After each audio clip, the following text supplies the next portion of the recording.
Sayyidillah lahumul Fatihah. A'udzu billahi minasyaitonir rajim.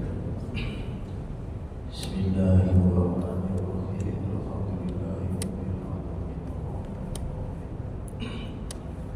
Iyyaka na'budu wa iyyaka nasta'in. Ihdinas siratal mustaqim. Shiratal ladzina an'amta 'alaihim.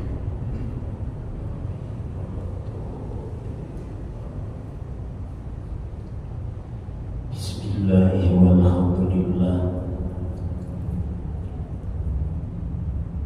allati ala ni'amihi fi ayyami syahri Jumadis Tsani allati arsadana ila ta'atihi wa liqurbi Allah wa hadana an mukhalafatihi wa masiyatihi. Asyhadu an la ilaha illallah wahdahu la syarika lahu wa asyhadu anna sayyidana wa maulana Muhammadan abduhu wa rasuluhu. Allahumma shalli wa sallim wa barik ala sayyidina wa maulana Muhammadin wa ala alihi wa ashabihi wa man tabi'ahum bi ihsanin ila yaumiddin wa sallama tasliman katsiran. Amma ba'd. Wa qala azza min qail a'udzu billahi minasyaitonir rajim. Bismillahirrahmanirrahim. Wasta'inu bis-sabri was-salah wa innaha lakabiratun illa 'alal khashi'in. Al-ayah sadaqallahul azim. Wa qala an-nabiyyu sallallahu alaihi wasallam as-salatu mi'rajul mu'minin. Al-hadis atau kama qala.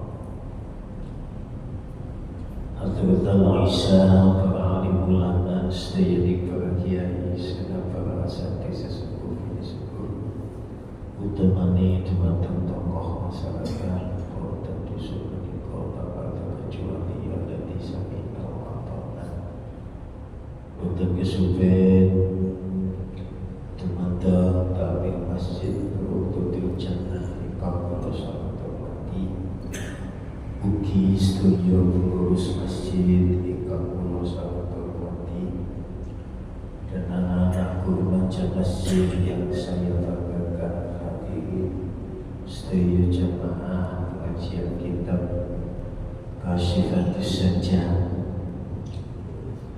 Baik bapak ibu yang dirahmati oleh Allah, pertama-tama kami izin suruh dari Allah Subhanahu wa Ta'ala untuk terluka kulawan dengan tak sanggup nanti bagi Allah sehingga kita sangat sesakan kabuh satu dulu dari akan jaga istiqomah pengajian rutin.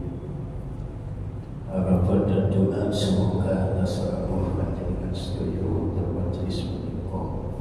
Mugi-mugi dan selama lingkap keteramiti di Allah Subhanahu wa Ta'ala. Dan mugi-mugi seorang istiqomah kula hati dengan wonten majelis menikah. Semoga bisa mengantarkan kita untuk bisa meraih husnul khotimah. Amin Allahumma amin.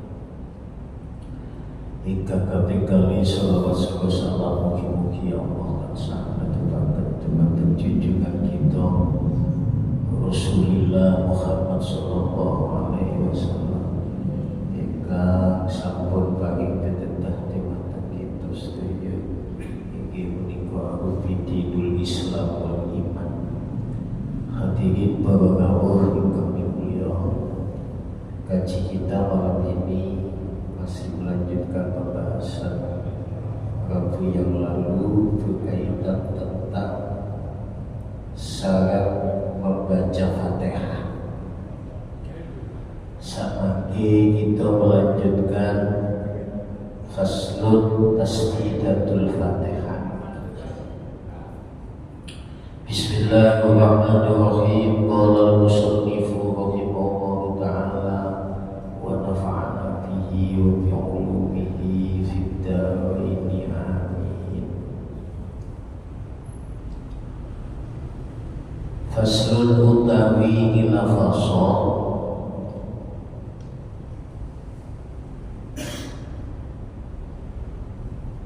tasdidatul fatihati utawi biro-biro tasdid fatihah. Wonten kitab Kasifatus saja dipun jelasaken faslun fi bayani adadis syiddah fil fatihah. Bermenika berkaitan tentang tasdid dalam surat Al-Fatihah. Bilangan tasdid wonten surat Al-Fatihah iku arba'a asyarata wonten 14. Bismillahi utawi tasdid lafaz bismillah iku faqul lami wonten dhuwuril lam inggih menika lafaz bismillahi niku tasdid yang pertama. Lajeng sing nomor kali Ar-Rahmani utawi tasdidi lafaz Ar-Rahman iku faqoroi ana dhuwure huruf Ar-Rahman. Lajeng Ar-Rahim utawi tasdidi lafaz Ar-Rahim iku faqoroi wonten dhuwure huruf Ar-Rahman lajeng Ar-Rahim. Alhamdulillah utawi tasdid lafaz alhamdulillah iku faqala bil jalalati tetep ing dalem dhuwure lam jalalah alhamdulillah. Lajeng Rabbil alamin utawi tasdid lafaz Rabbil alamin iku faqal ba'i wonten dhuwure huruf ba. Berarti lafaz Rabbil alamin. Lajeng Ar-Rahmani utawi tasdid lafaz Ar-Rahman iku faqai wonten dhuwure huruf Ar-Rahim utawi tasdid lafaz Ar-Rahim iku faqai wonten dhuwure huruf ra. Kemudian Maliki Yaumiddin utawi tasdid lafaz Maliki Yaumiddin yaiku faqad dari wonten dhuwure dal. Iyyaka na'budu utawi tasdid lafaz iyyaka na'budu iku faqal ya'i wonten dhuwure ya.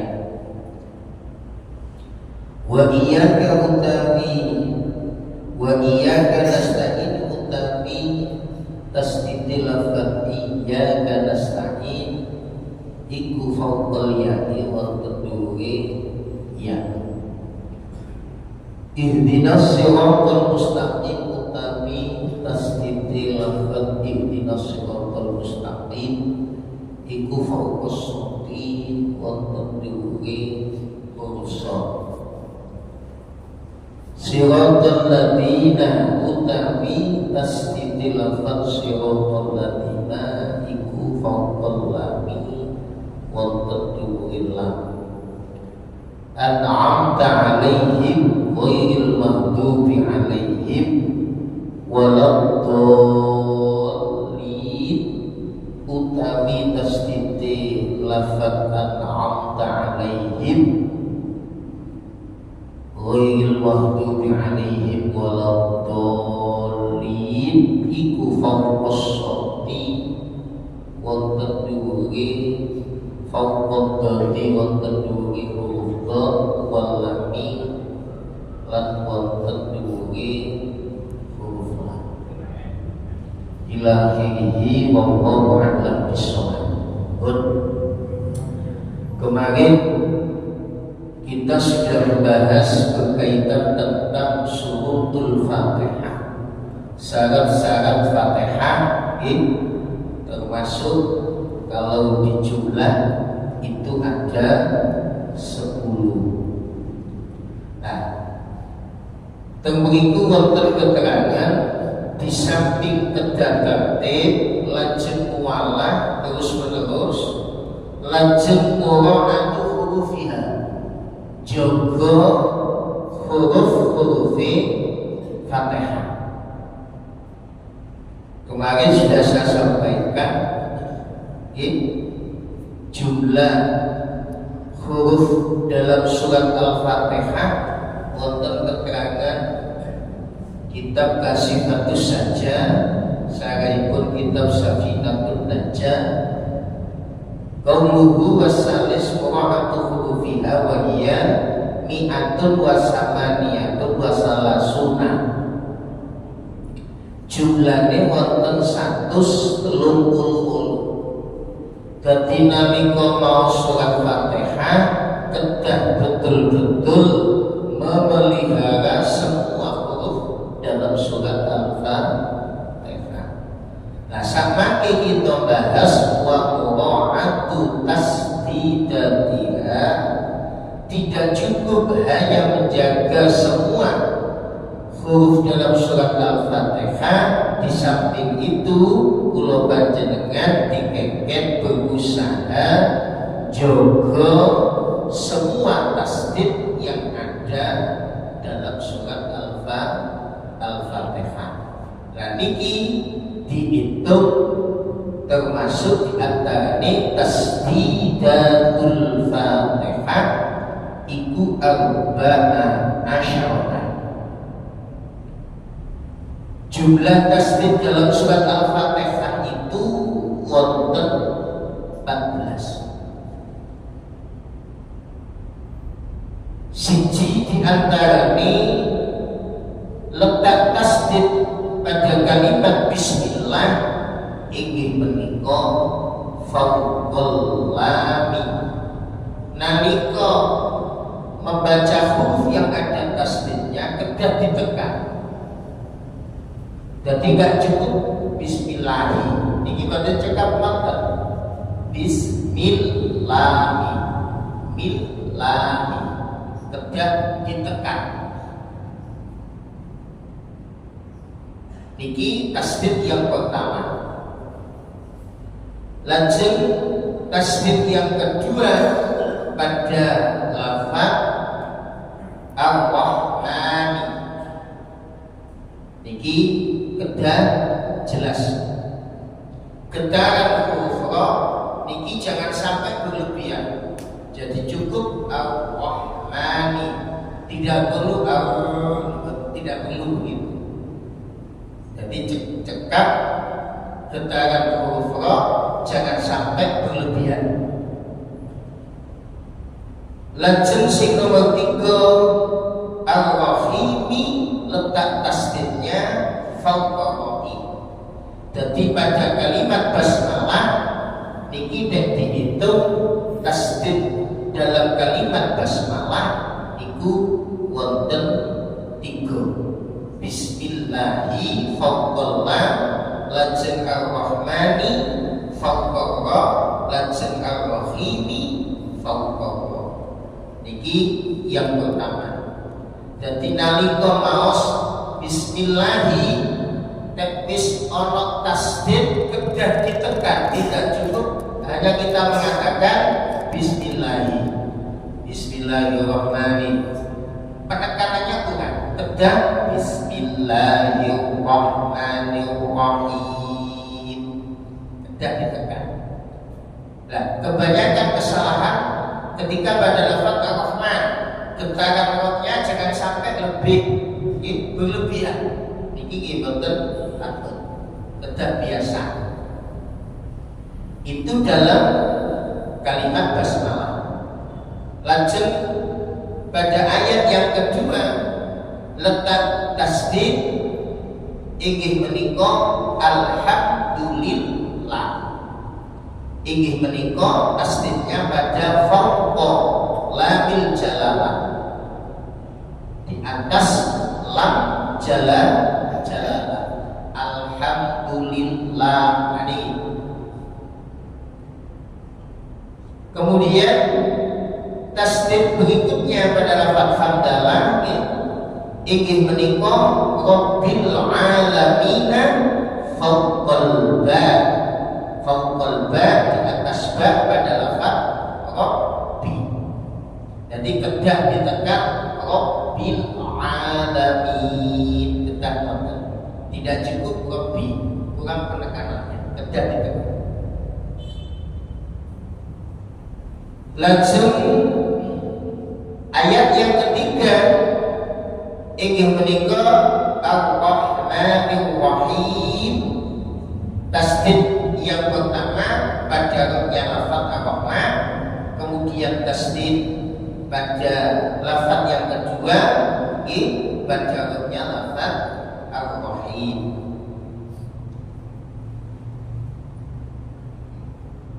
Kemudian ayat berikutnya Maliki Yaumiddin. Letak tasdidnya pada mana? Fawqad dali pada lafaz at-tin. Niki letak tasdid yang nomor 8. Lanjut iyyaka ditekan iyyaka na'budu. Tasdid pada lafaz iyyaka inggih menika fawqal ya pada lafaz iya-nya. Jadi ketika membaca lafaz iyyaka kita ditekan, enggak cukup iyyaka. Kita iyyaka na'budu wa iyyaka nasta'in. Kemudian tasdid berikutnya pada lafaz iyyaka nasta'in inggih menika fawqal ya pada huruf iyyaka. Kemudian berikutnya ihdinas shiratal mustaqim. Letak tasdid pada ayat berikutnya ingin menika fawqas pada di atas huruf shad pada kalimat as-sirata. Kemudian berikutnya siratal ladzina, letak tasdidnya fawqal lami di atas huruf lam pada lafaz alladzina.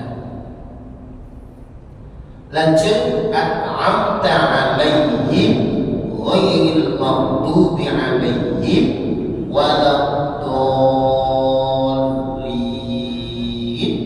Letak tasdidnya pada huruf yang keberapa? Fawqad dal di atas huruf dal. Lanjut wal lami di atas huruf lam pada kalimat waladdallin.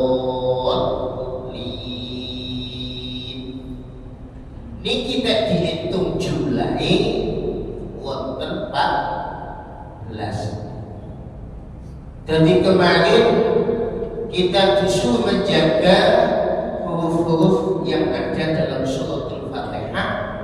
Materi kita hari ini kita disuruh menjaga tasdidatul Fatihah. Tasdid yang ada dalam surat Fatihah inggih menika wonten 14. Ini perlu kita jaga supados nalika mau suratul Fatihah muga-muga sesuai dengan tatanan kita fikih sehingga pembacaan Fatihah kita dianggap sah. Lanjut, jika kita membaca langsung wasol, bagaimana caranya?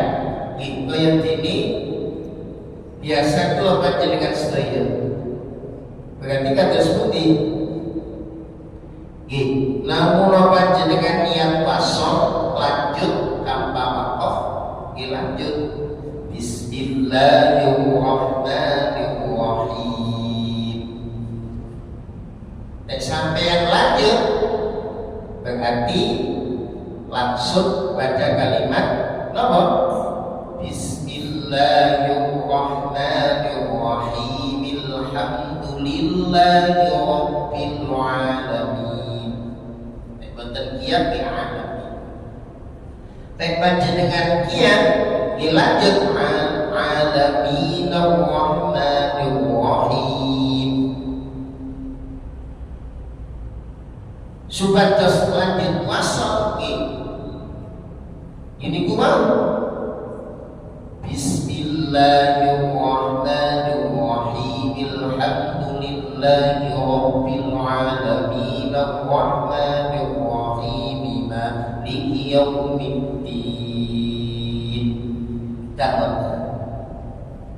Iyyaka na'budu wa iyyaka nasta'in ihdinas siratal mustaqim. Jadi bacanya nasta'in ihdinas siratal mustaqim. Lamun panjenengan boten kiat kedah wakaf.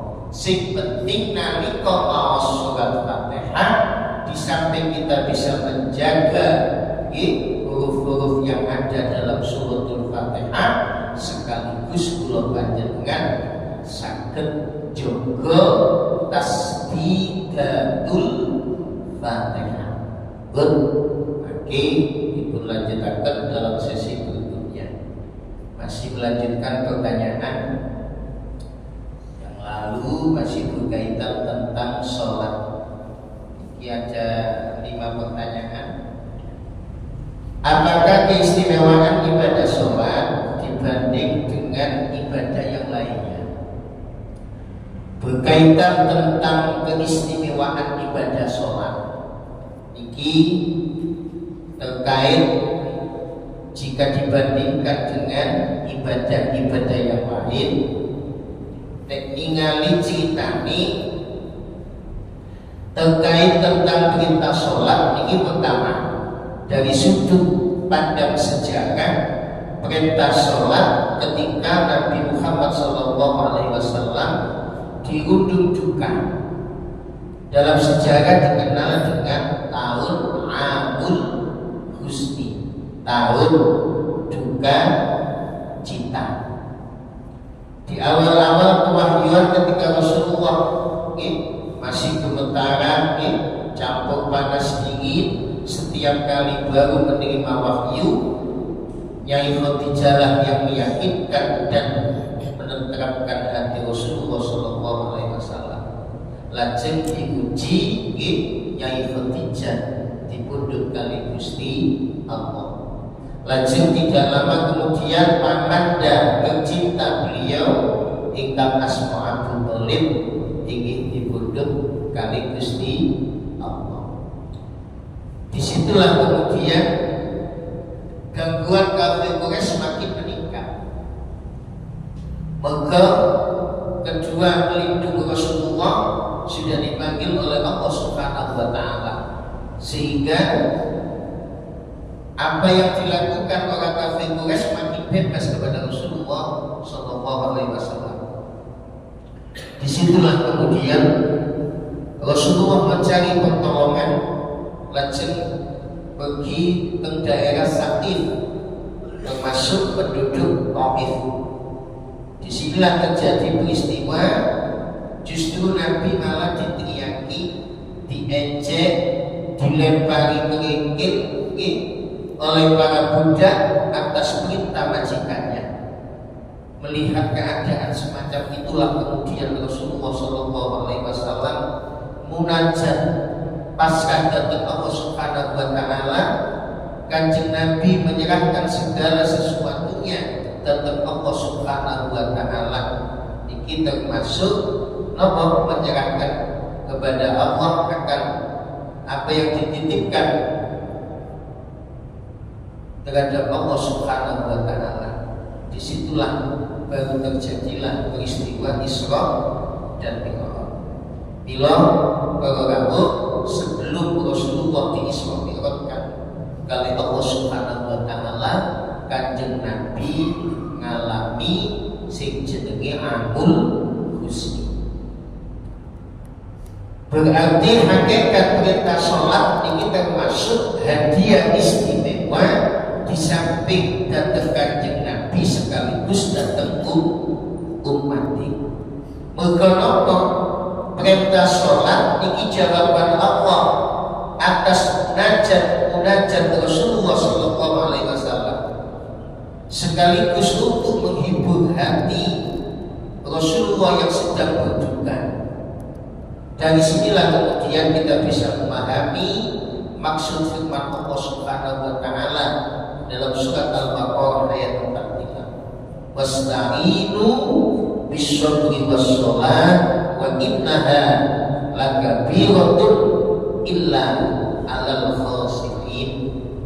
Wasta'inu, mintalah pertolongan hanya kepada Allah dengan cara apa? Bis-sabri, dengan sabar, was-sholati, dan sholat. Sesungguhnya yang demikian itu amat berat kejaba kanggone wong sing khusyuk. Ini perbedaan keistimewaan perintah sholat yang pertama jika dibandingkan dengan ibadah yang lain. Kemudian yang kedua, perintah sholat tidak seperti kewajiban-kewajiban sebagaimana puasa, zakat, haji. Nalika Gusti Allah perintah poso, zakat, haji, Gusti Allah cukup menurunkan ayat-ayat Allah Subhanahu wa Ta'ala melalui perantara malaikat Jibril. Namun ketika Rasulullah diperintahkan untuk menjalankan sholat, Gusti Allah sendiri yang memanggil Kanjeng Nabi lewat peristiwa Isra dan Mi'raj. Dan ini beberapa. Jadi tanpa perantara malaikat Jibril, langsung Kanjeng Nabi ditimbali kali Gusti Allah lewat peristiwa Isra Mi'raj didampingi malaikat Jibril. Namun ketika memasuki tiga alam, termasuk alam nasur, dari Masjidil Haram ke Masjidil Aqsa, ini termasuk alam nasur. Lanjut dari Masjidil Aqsa menembus langit ketujuh, ini namanya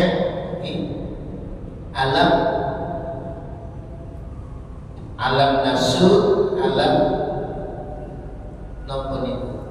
lahut, alam malakut, alam malaikat. Lajeng nalika ditimbali datang Sidratul Muntaha, niki alamnya sudah beda, menika alam lahut, alam ketuhanan. Disitulah Rasulullah, malaikat Jibril tidak sanggup menemani Kanjeng Nabi. Disitulah kemudian Rasulullah Shallallahu Alaihi Wasallam sholat datang Gusti Allah. Cuma pesannya malaikat Jibril nalika kepanggih Allah ya Muhammad dikengken maos salam at-tahiyyatul mubarakatus sholawatut thayyibatulillah. Lajeng dijawab assalamu alayka ayyuhan nabiyyu wa rahmatullahi wa barakatuh. Kanjeng Nabi nyuwun dhateng Allah pun kula tok panjenengan paring keselamatan. Kados pundi nasib umat kula, kados pundi nasibe pengikut-pengikut kula. Akhire assalamu alaina wa ala ibadillahis sholihin. Niki bukti cintai Kanjeng Nabi dhateng kula panjenengan sedaya. Dadi nalika Gusti Allah perintah sholat, Kanjeng Nabi yang langsung dipanggil peristiwa yang maha dahsyat inggih menika Isra lan Mi'raj.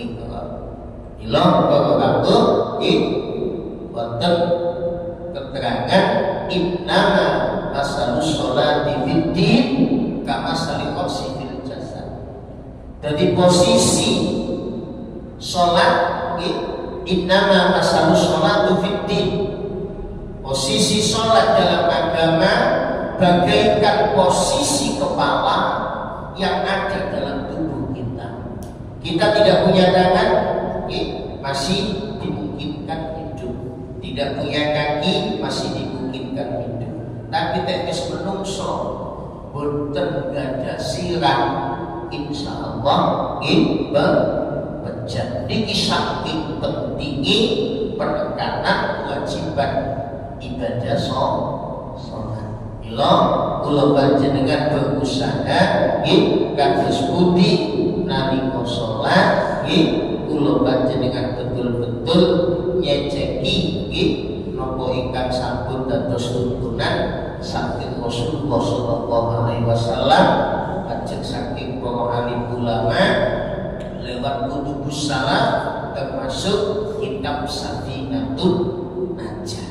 Niki begini di samping supados takjil kula panjenengan muga-muga ibadah sholat kula betul-betul diberami kali Gusti Allah. Niki kita masuk ke keistimewaan perintah sholat dibandingkan dengan ibadah yang lain.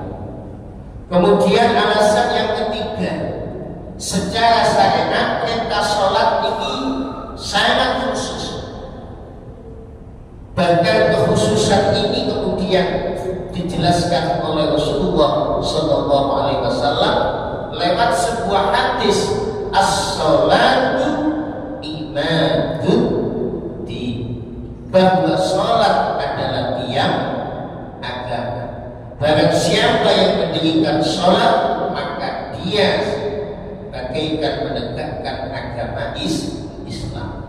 Tapi sebaliknya, jika dia meninggalkan sholat, maka berarti dia menghancurkan agama Islam. Niki dedelno bahwa perintah sholat betul-betul sangat khusus, sehingga ayat-ayat berkaitan tentang sholat tidak cukup hanya sekali dalam Al-Quran.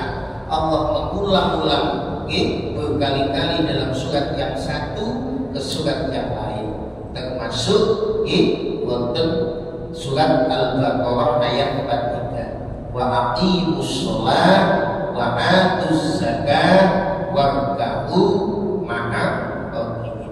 Rata-rata perintah sholat pakai kalimat aqimus sholat, tidak if alis sholat, tidak memakai nopo, tidak memakai lakukan sholat, tapi dirikan sholat. Aqimus sholat lidikri, pakai lafaz qoma, boten amalan. Niki maknane nopo? Pada ayat aqimus sholat, dirikanlah sholat.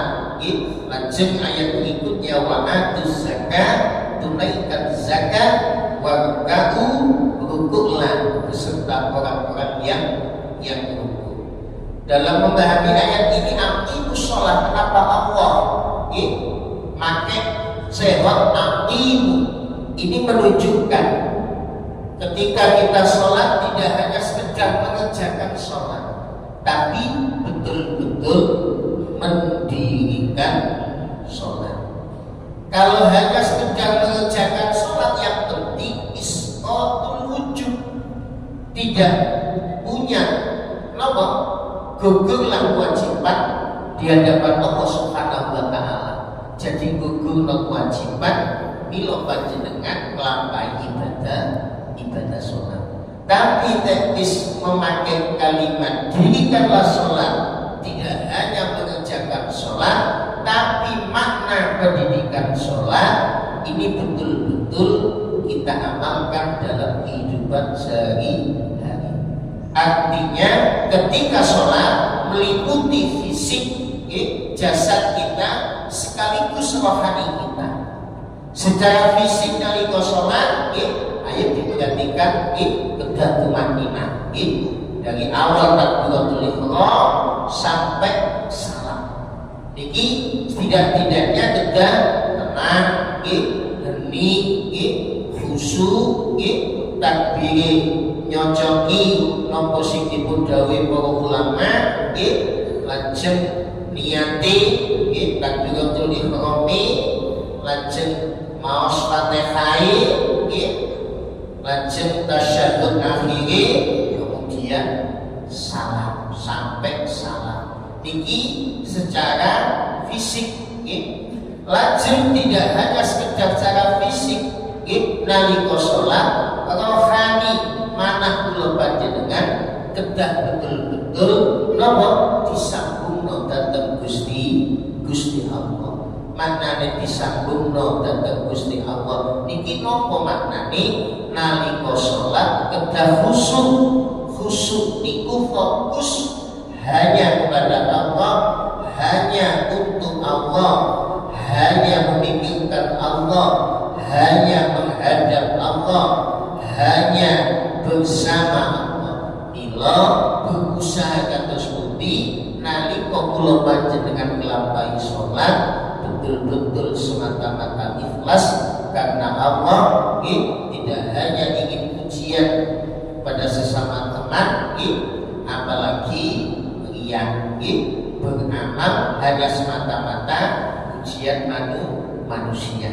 Dan pun sakit mengganten berarti secara jasmani, secara fisik sholat betul-betul nyocoki nopo ingkang sampun dipun juntahaken kali Kanjeng Nabi, lampun ingkang sampun dipun juntahaken kali para alim ulama, lewat kitab-kitab salaf. Secara rohani nalika sholat kita betul-betul ingatan kita hanya tertuju kepada Allah, betul-betul ikhlas, terbebas dari riya, apalagi terbebas dari sunnah. Tekun sakit mengatakan berarti kita betul-betul mendirikan sholat. Berarti qiyamus sholat.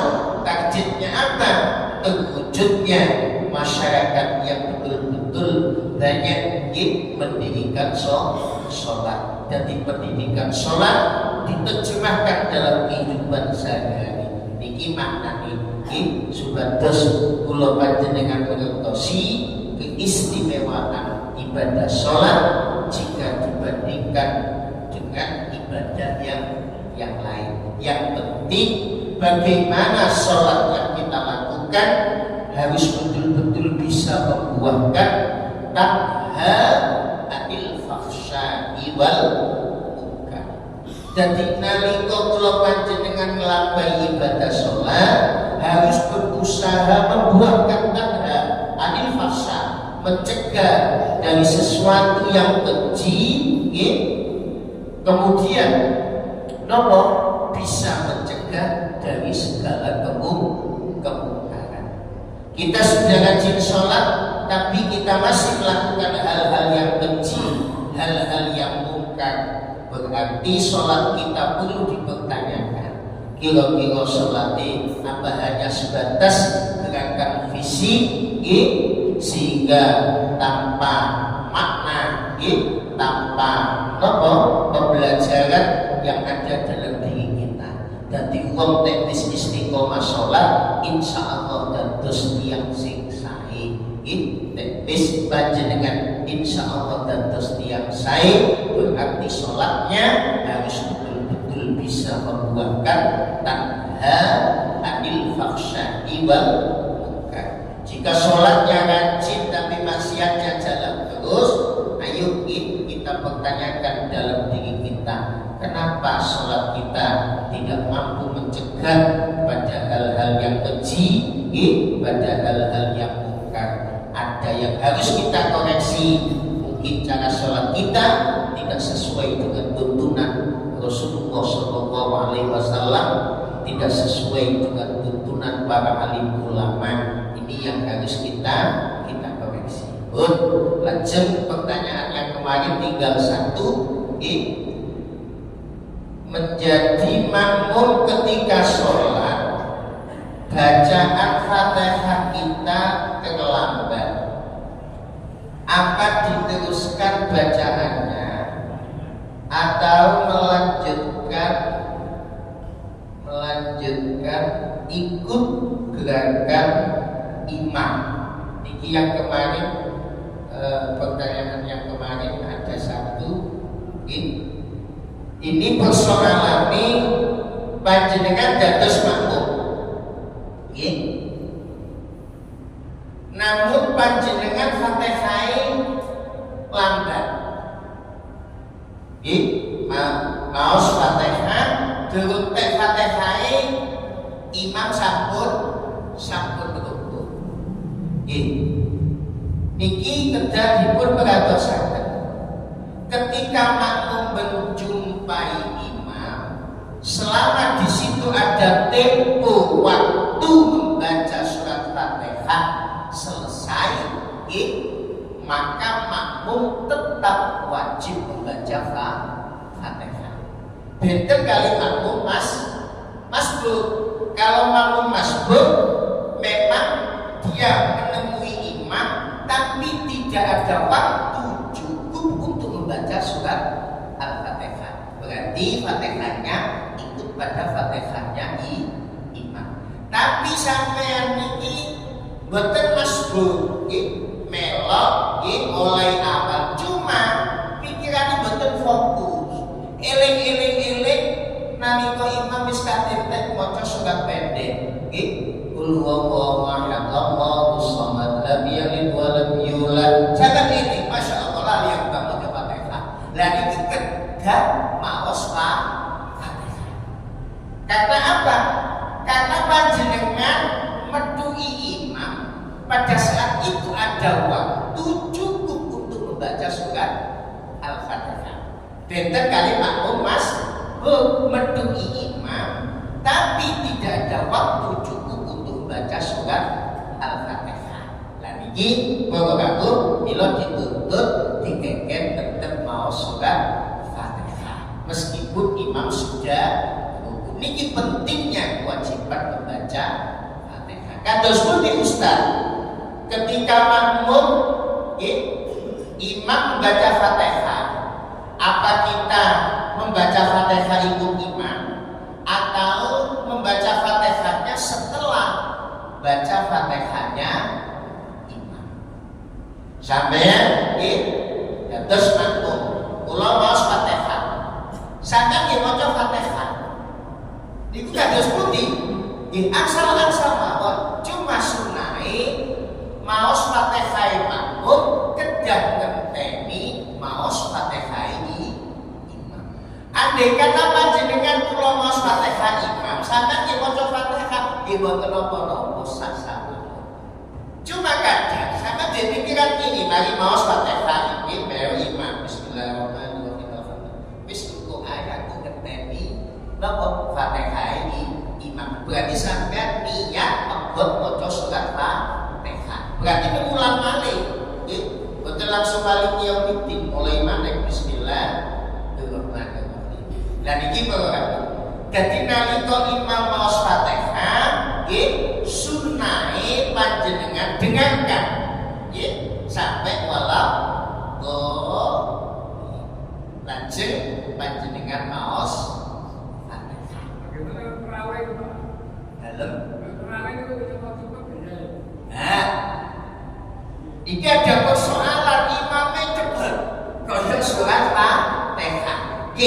Langsung aja ikut membaca nalika imam maca Fatihah. Namun tidak mendapatkan kesunahan. Mergo jamaah itu kedah ngentosi lausan Fatihah imam. Andai kata imam maca Fatihah, mergo imam cepet sampeyan nggih tetep maca Fatihah, nggih sah-sah. Sing boten sah nalika sampeyan maca Fatihah, iya kana wudu iya kana nasta'in. Wis kok ae ngenteni imam walad dolin.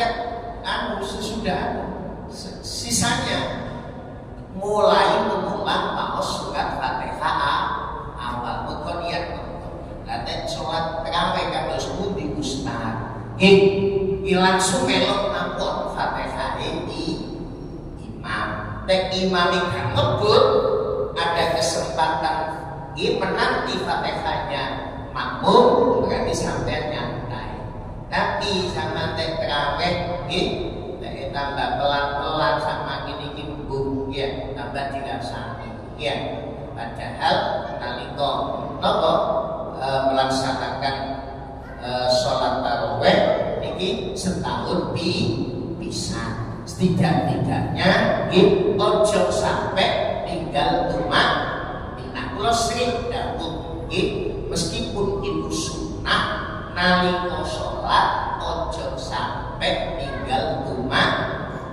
apa maneh setahun bisa. Nah niki kita nonton kalau jor-joran ya kok kadang imam dipanas-panasi kaji kalau beku sholat 5 menit lho kadang makmum iki ngoten akhirnya imamnya melok panas waktu copot ya Allah iki jenenge napa panasan sampeyan sabar nenggo supados saged tumanina muga tumanina niki para rawuh kok ana wong salat ninggal tumanina terus Kanjeng Nabi maling iku elek tapi ana sak elek-eleke maling inggih menika wong sing nyolong tumanina nalika salat. Dadi sampeyan nalika salat ninggal tumanina ini wau kenging dawuhe Kanjeng Nabi awon boten sampun muga-muga ngaji sedilu betul manfaat di dunia kata Allahumma sholli wa sallim wa barik ala sayyidina Muhammad wa fatil alamin Allahumma fa'na bima 'allamtana wa 'allimna ma yanfa'una wa zidna ilman nafi'an wa zidna ilman nafi'an wa zidna ilman nafi'an Allahumma ighfir lana dhunubana dhunuba abaina dhunuba ummahatina dhunuba asdatina jaddatina amatina qaulatina muallimina wa sayyidina wa jami'u syaitan ya ibnu Allah Allahumma inna nas'aluka al-huda wa tuqa wa al-afaf wa al-ghina Allahumma ja'al auladana wa talabidana wa ahlana min ahlil ilmi wa ahlil